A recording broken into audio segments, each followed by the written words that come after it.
3 quarters and let that lead slip for a bit in the fourth to let the game get a bit more exciting. But Bojan hit a couple threes and the Jazz put it away to beat the Detroit Pistons at home by 12 points. This was a big game for the Utah Jazz. In one sense, it was the first game where they had fans not only in the lower bowl, but also in the upper bowl at Vivint Smart Home. So they're taking steps towards, hopefully, here in the next few months, having the arena be at a lot higher capacity, especially if the Jazz end up going far into the playoffs. I think I speak for everyone that it would really stink if the Jazz made it all the way to the Western Conference Finals and we weren't able to have as many fans there as possible. So let's get into the statistics and take a look at what the Jazz did well and what the Jazz need to improve on this upcoming Thursday when they play Atlanta which is their first game in a back-to-back. So Jazz came out hot, absolutely dominated the first quarter and the second quarter. I believe they took a 23-point lead to the half, 69-46. And at that point, against a team like the Detroit Pistons, it's really easy just to kind of relax, lean back, take the win, go to first place in the West where the Jazz are at right now, leading the Clippers and leading the Lakers by half a game. Super easy to do that, and the Jazz kind of did. One thing that the Pistons do better than any team in the NBA, despite their abysmal record, is play the whole game, which is something that I really admire about them. Jeremiah Grant and Mason Plumlee were some really expensive signings, and I greatly appreciate Detroit for signing them and taking them away from Denver so that we don't have to worry about them. But there's some questions about whether or not that was worth it for Denver. But with the culture that they've brought to, whether or not that was worth it to Detroit, but with the culture they've brought to the Pistons, if they're able to build on that once Jeremy and once Mason are gone, and if they're able just to be this rough team that really epitomizes what people think of when they think of Michigan, I think it will have been worth it. You have to build an identity to be successful in the NBA. You have Golden State, whose identity was a 3-and-D team. You have the Utah Jazz, whose identity for the longest time has been pick and roll, and that's still a major part of their offense. But right now, they're also really shooting to be that 3-and-D, just run that ball through the blender on the three-point line and get up as many shots as they can. Taking a look at their three-point stats tonight, the Jazz were 16 of 42, hitting 38%, just over 38%. So not as many went in it as we'd like. They did shoot 42 of their 82 shots from three. So that's over 50%, which is just honestly astounding and is a big reason why the Jazz won this game. When you look at it, they made 7 more three-pointers than Detroit. So that's 21 points. And you don't make all of those, it's a much closer game than it ended up being. So not the best game ever from the Jazz. They did struggle against Detroit in Detroit. And looking at it tonight, they just didn't play as the 48 minutes the way you'd want them to.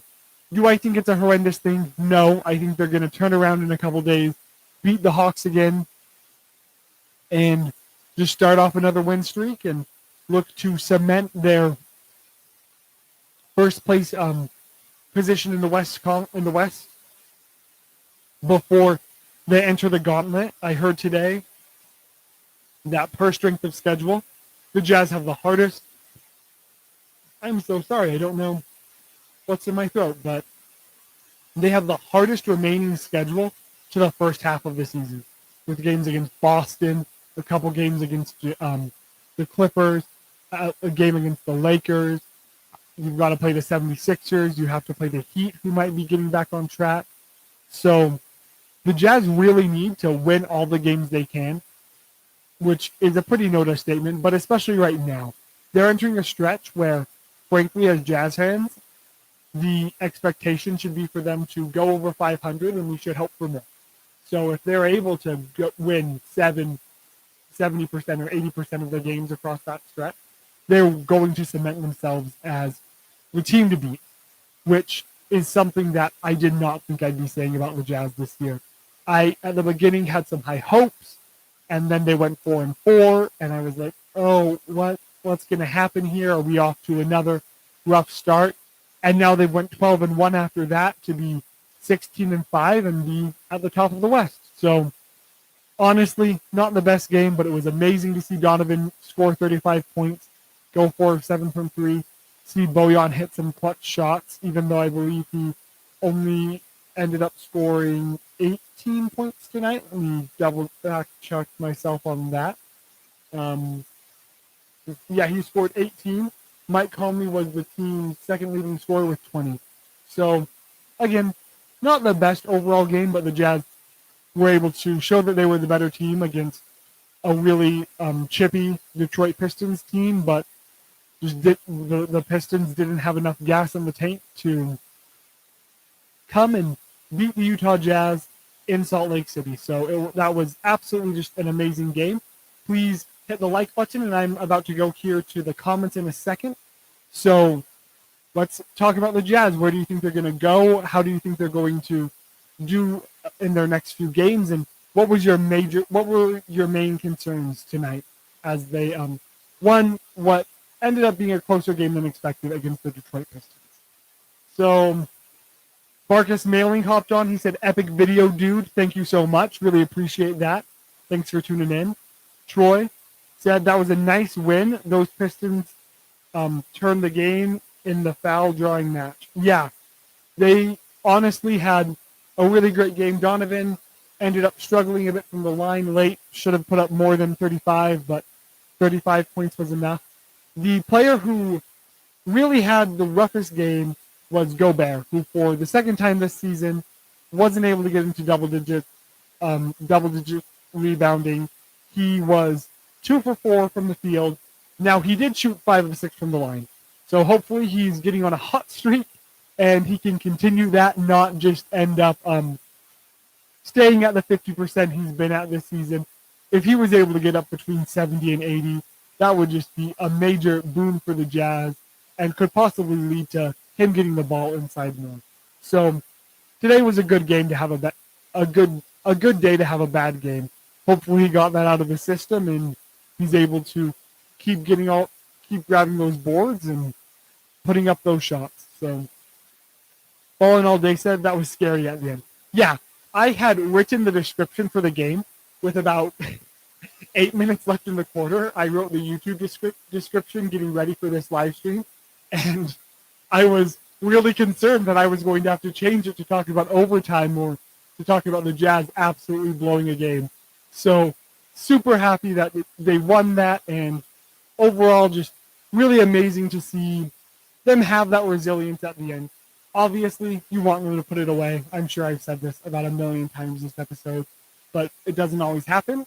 But at the very minimum, they held on and beat the Detroit Pistons. So Troy just said in the chat, Conley couldn't get a clutch bucket at the end of the game. It was scaring me. Bogey just seems to have clutch genes. Yeah. The other day I went and I watched the Bogey hitting the game winner against the Rockets after the trade deadline last year. Just absolutely incredible. And that corner 3 against Milwaukee earlier last season was just an insane shot. And he really does have some clutch genes. He's able to just rise up and find the bottom of the net. So while overall 18 points isn't as many as you want to see from him, especially where 6 of them came in the last couple minutes. So overall, it was a mediocre game for him. He ended up shooting 4 for, I guess, I'm going to change my comments about it being a mediocre game. So he shot 12 field goals, made 5 of them, and he was sent to the line for 4 free throws. So that means he had 14 shot attempts this game, including the ones he was fouled on, and he was able to score 18 points. So for the limited usage he had, That's actually really good, especially if you compare that to Donovan, who looks like he went to the line. Let me do the math really quick. He went to the line for 4 shots, I think, and so he had 21 shots and 32. So, that's also really good stat line from Donovan, just on how efficient he was tonight. So, might not have been the best game, but overall, some great efficiency from Donovan and from Bojan tonight. That's really great to see. Donovan, while he was putting up his 20 plus at the beginning of the season, he was doing that on like 25 shots. And you need to be averaging at least a point per shot in today's league, especially when you're dominating from the 3-point line the way the Jazz are. So Cameron Jensen hopped on and said, only when Bogey was covered and 2 people got fouled and made it. Pretty sure it was Harden and someone else. Yeah, that is. So, I mean, there were some great buzzer beaters on Sunday. Devin Booker had a nice shot. You had Damian Lillard hit a couple threes to turn a 5-point deficit into a 1-point game, into a 1-point win. And you also had, what's the other one? You had Russell Westbrook and Bradley Beal hit a couple of clutch threes to beat the Nets on Sunday night. But I think that bogey shot absolutely just was better than all of those, especially where it was against the Rockets after they had got rid of every player over 6'8". So Bogey had another good night tonight. This is his 3rd good game in a row, I'm going to say, and hopefully he's able to keep this pace up and get to averaging 20 plus a game.